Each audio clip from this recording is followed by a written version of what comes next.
Well, it's been quite a day. I got Tearaway in the Morning Post, didn't get Zelda, so I went to Sainsbury's to buy it, went to see the Hunger Games catching fire at the cinema, came home, watched Doctor Who 50th Anniversary, then the after show, then the after thing, then listened to the Nintendo World Report live charity telethon for Child's Play, and am now finally, eventually, narrating a Pokemon battle. Whew, done a lot. Done a lot, but it's been fun, it's been eventful, and we're gonna get into some Pokemon. So shout out to Mooty Pones Alina for recording this for me because I'm at home this weekend and I didn't bring my camera, so I kind of needed that help, and she obliged. So awesome, shout out to her, and you can check her out in the description. So I'm gonna lead off with Klefki, getting my keys out, jangling them around, jingle jangle, and sub up on the Shedinja, which is perfect because my opponent decides to switch out, goes into Rotom, and now that the Shedinja is gone off the field, I can just set up some spikes, and the next time it comes in, it will of course just completely die because it has 1 HP. And it doesn't have levitate, so it is it's susceptible. So he ends up volt switching out to break my sub, goes into Mawile, which is obviously going to go Mega. This thing, such a powerful, potent threat, as you have seen many times recently in my videos. So I'm going to get out of here. Don't want to be taking that thing on. I'm going to go straight into Gliscor. Now, my previous experience with Mawile is after it Swords Dances, it kind of kills Gliscor. So I'm hoping that's not going to happen. I hope he doesn't go for the SD and maybe just goes straight out for an attack. Ends up substituting, which is fine. I guess he's probably running the sub 3 attack set, which is what I personally go with, and I think it's good enough. You don't necessarily have to have Swords Dance. I like just setting up a sub as people switch, and that's what works for him. I end up obviously being faster and breaking the sub with an Earthquake, and the Play Rough I'm hoping shouldn't do a huge amount, and thankfully just above half I live with after the Poison Heal. It's actually not too bad, the damage output, so I'm basically feeling like going for the knockoff. I know he's probably not likely to stay in, and so I can get rid of an item on something that comes in. It turns out to be Rotom, and it ends up not having an item. I guess probably he wanted leftovers on it or something like that, but obviously lots of people don't have access to multiple leftovers, so probably wasn't able to give it to it, and I guess ended up not giving it an item, which makes my knockoff a little bit pointless, but I get some nice crit damage there, and it does a good chunk. Decide to go back into my Klefki.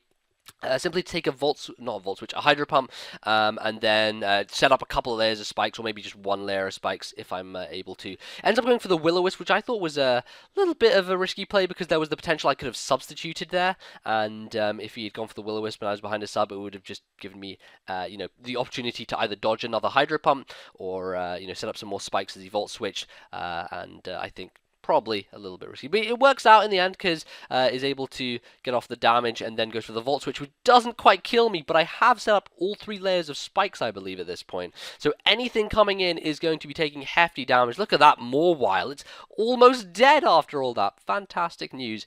Now, obviously, I'm not going to stay alive with Klefki. The burn is going to bring me down, but it did its job. It unfortunately wasn't really able to paralyze anything, but regardless, it set up all the hazards it needed to. So now I'm going to go into a threat, a massive giant threat, and it's not Charizard X. Now move out of the side, out of the way. For why? Why would you not use this man? He is so powerful, potent, and destructive that maybe even taking a cup of coffee with him would be a dangerous affair. I wouldn't, to be honest. If he was sitting in a coffee shop, flapping those wings, making everyone scared in his wake, I couldn't go up to him. It'd be too intimidating. So, nice thing about Charizard Y has built-in sun.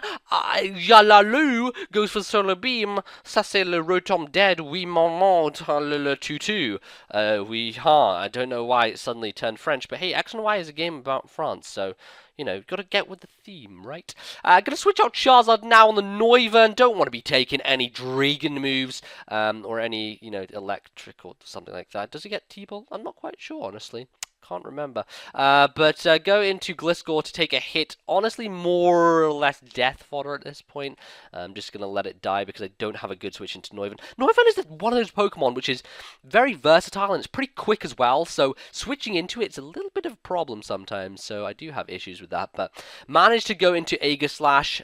untainted, no damage taken on me. He ends up going for a switch to Shedinja, which I question quite a bit because it basically means I set up a free swords dance, and he doesn't really gain anything from that. He doesn't force me into stance change or anything.